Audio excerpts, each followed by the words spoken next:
Vamos mergulhar de cabeça num dos maiores, se não o último, grande mistério da ciência, a consciência. Pensa bem, como é que pode um amontoado de células dentro do nosso crânio gerar toda a riqueza da nossa experiência? Sabe, o cheiro do café de manhã, a emoção de uma música, a própria ideia de que existe um eu. Essa frase é perfeita porque ela mostra o tamanho do desafio.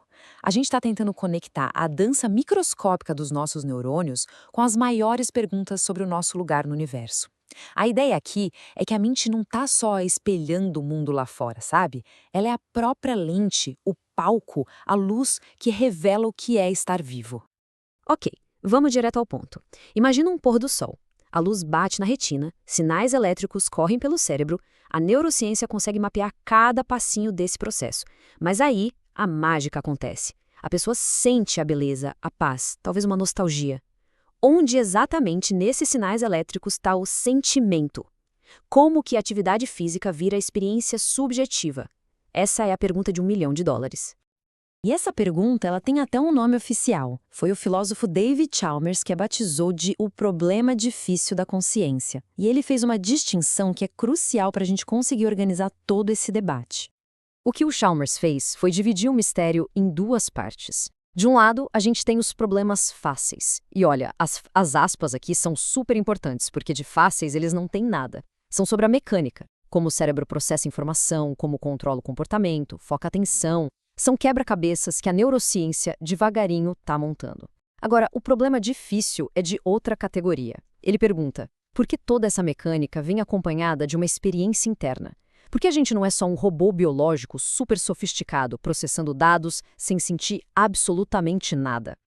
Para tentar resolver esse mistério, a ciência e a filosofia colocaram vários suspeitos na parede. Vamos fazer um tour bem rápido pelas teorias mais famosas e entender por que, até hoje, nenhuma delas conseguiu de fato confessar o crime. Primeiro, o suspeito clássico, o dualismo, lá do Descartes. A ideia é que mente e matéria são coisas separadas. A falha fatal? O problema da interação. Como é que algo que não é físico consegue mover a matéria do cérebro sem quebrar as leis da física? Ninguém faz ideia. Depois vem o favorito da ciência moderna, o fisicalismo. A consciência simplesmente emerge da complexidade do cérebro. O problema? Emergência é só uma palavra chique para dizer e aqui acontece uma mágica. Não explica como a matéria vira experiência. É uma lacuna enorme.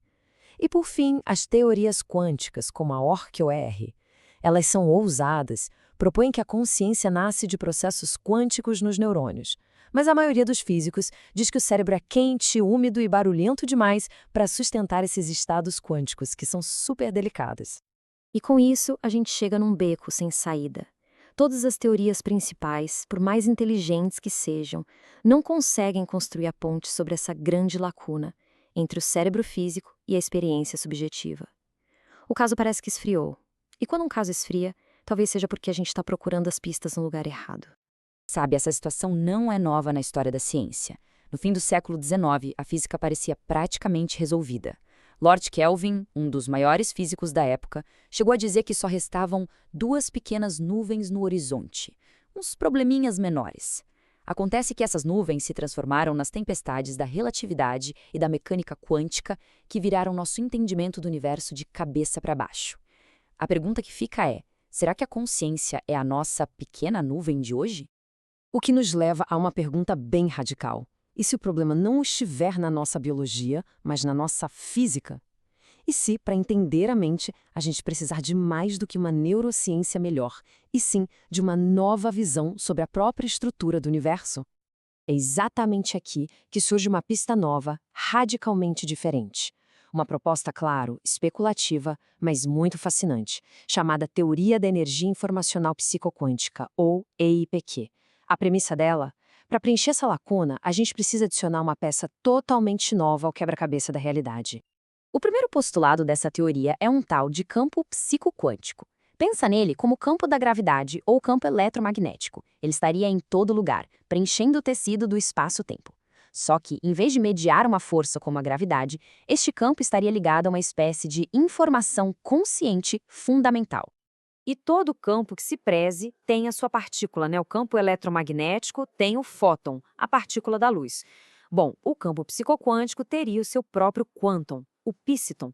Essa partícula hipotética seria a mediadora, a ponte, que finalmente conecta a atividade elétrica dos nossos neurônios com a experiência subjetiva que está nesse campo. E isso, olha, muda tudo. Se essa teoria tiver algum fundo de verdade, ela reformula completamente o papel do cérebro. Ele não é mais a fábrica da consciência, ele passa a ser outra coisa. A analogia do rádio deixa essa ideia bem clara.